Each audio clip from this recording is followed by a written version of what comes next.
Lactate, Agnes Prenza, Voe ci interate. Abandon all hope, ye who enter here. What are you doing? Are you insane? I'm warning you, do not make the same mistakes I made and quit reading, you've been warned. I wish I could go back. I wish I could forget everything I learned and maybe it would stop. Who am I kidding? There is no forgetting. It was just an average Tuesday evening in July. I decided to walk a few miles up the street to the local pizza shop, Angelo's, to indulge in their delectable grandma pizza, and I told myself that walking would at least help me burn off some of it. Who would have thought that laziness would have been a better choice? As I walked back, belly full and quite a bit more sluggish than the eager trip out to Angelo's, something caught my eye in the window of a pawn shop. I can't really remember the details of the shop, but I'll never forget the glistening gold light that seemed to emanate from that book. On the featured display in the window, as if it were a cliche right out of a Hallmark movie, sat a large book that appeared to be producing as much light as it was absorbing from the bulb overhead. Before I knew it, the bell of the front door was ringing as I walked inside. The store was completely empty except for a frail, nervous-looking man who immediately began approaching me from behind the counter. He appeared to be young enough, yet somehow it looked as though he was aging exponentially as each moment passed. I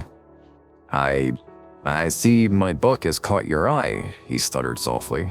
I'm in a hurry. It's been a slow day, so I'll cut it to the lowest price I can do, $500. Without a second thought, I reached for my wallet and handed him my Discover card. And almost as if I had teleported, I found myself in my home study, looking at the brown paper and the shopkeeper had wrapped the book in. Upon tearing the paper from the book, I immediately, filled with the anger one feels when they realize they've been scammed. I was convinced that something about the display and the lighting must have made the book look much more elegant than it was actually. Or perhaps the shopkeeper did all bait and switch on me at the counter. Morbid curiosity overtook me as I began to inspect my new $500 paperweight. If nothing else, I had to give him that the book was pretty old, and if I were to guess, it spanned about 3 feet tall and 1.5 feet wide and had to be at least 6 inches thick. It would have dawned on me at this point that the book weighed a ton, yet I had no recollection of any struggle bringing it home. After all, the pawn shop was right near Angelo's, so I would have walked nearly 3 miles with a large 100-pound book in my hands. Instead, I peeled back the heavy leather cover, and there it was in large dark red ink, almost as if it was written in ancient blood. Lactate, Agnes Prenza, Voe ci interate. At first, I couldn't even tell you what language the book was written in and simply assumed it was Latin, but it didn't really matter since I had never bothered to learn a language other than English. The more I think back, the more I am disappointed with myself for not seeing all the warning signs or even heeding the blatant written warning. With every passing moment, I stared at the letters on the page that began to come into focus more and more until they morphed into something familiar. Abandon all hope, ye who enter here. I sat there confused for a few moments as I questioned whether I actually saw the words in another language or if the food coma from Angela's Pizza was hitting me harder than I expected. Pushing the thought from my mind, I foolishly turned the page. Even thinking about the image for the sake of this story sent chills down my spine, but spanning across both gargantuan pages in ink, as black as the void was a single inhuman eye, it didn't move. Didn't blink. Didn't do anything supernatural in that sense, but somehow it felt as if the page was staring right through me. In a quick reaction simply to make it go away, I turned the page to find the words. As I speak these words, heed my call. Give me knowledge, grant it all. Prove my ignorance, take my innocence, break the covenant, take this recompense. While pondering the meaning of that strange phrase, I gave up and reached forward to turn the page. As I speak these words, heed my call, give me knowledge, grant it all, remove my ignorance, take my innocence, break the covenant, take this recompense. This struck me as odd. Why would someone write the small phrase on such large old paper? I continued to turn page after page, but at this point they all said the same thing, except I wasn't getting any further through the book. It was as if I was turning the same page each time, and it became clear to me somehow that I needed to read the passage aloud. And so I did. As an ignorant fool, I read it aloud. You, dear reader, I've already gone too far. Don't you dare read it out loud, at least not until you learn the consequences. To be fair, even with my newfound wealth of knowledge, I do not know if reading it aloud makes any difference. It may already be too late. Upon finishing the final words of that godforsaken phrase, the words began to fade away from the page, and in their place, the dark eye began to bleed into view. I found myself no longer able to blink, unable to look away as it looked at me. My own eyes began to burn as I stared even onward.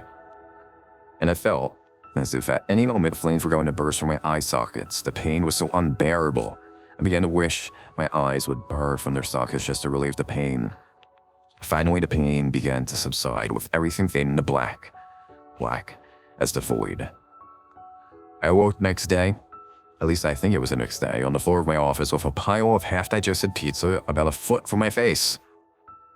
As memories came flooding back, my heart began to race, and I jumped to my feet, looking towards my desk. Odd, there was no book, no paper wrapping, just my empty desk. Thinking to myself that food poisoning could certainly lead to some lucid nightmares, I made my way back to the kitchen for a drink to clear the awful taste from my mouth.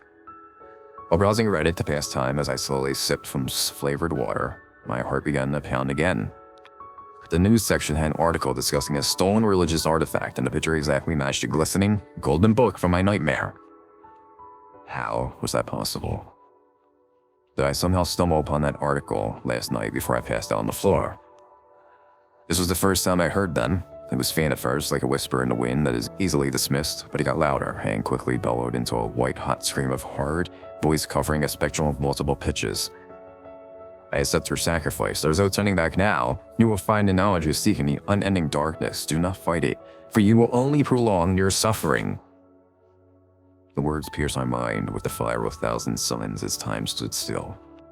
For the next instant, it was gone. At least, the voice and the searing pain were gone.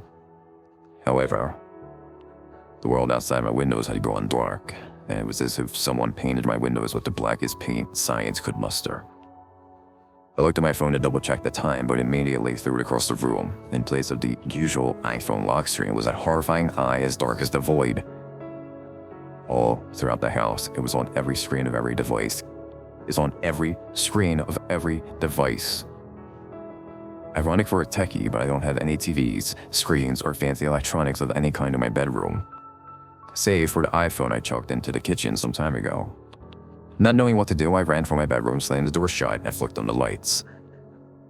The secure feeling of my secluded bedroom was incredibly short-lived as I began to notice a dark shadow creeping in from all edges of the room. In a stroke of desperation, I ran to my dresser and dug for the flashlights I had stashed for any random power outages, and as luck would have it, they all had fresh batteries. I shined the brightest one I had at the edge of the room, and it helped, but it was clear that I was only delaying the inevitable. And delaying the inevitable. In a panic, I turned on the lantern along with all the flashlights and jumped onto my bed in the center of the room where I am now. The skeptics among you may be wondering, wait, how did he write all of this if the horrifying eye was on every screen in the house? Well, it's rather simple, really. As the darkness gets ever closer to consuming me, or at least that's what I assume will happen, I gain more and more unknowable knowledge. I can see through space and time, manipulate electromagnetic waves of my mind, and even manipulate the matter surrounding me at a quantum level. But all that does not do me any good, because whatever it was that I spoke to by reading that passage is unaffected by any of this. No matter how far through space and time my mind wanders, no matter how much of a defense I try to build around myself, the darkness grows even closer.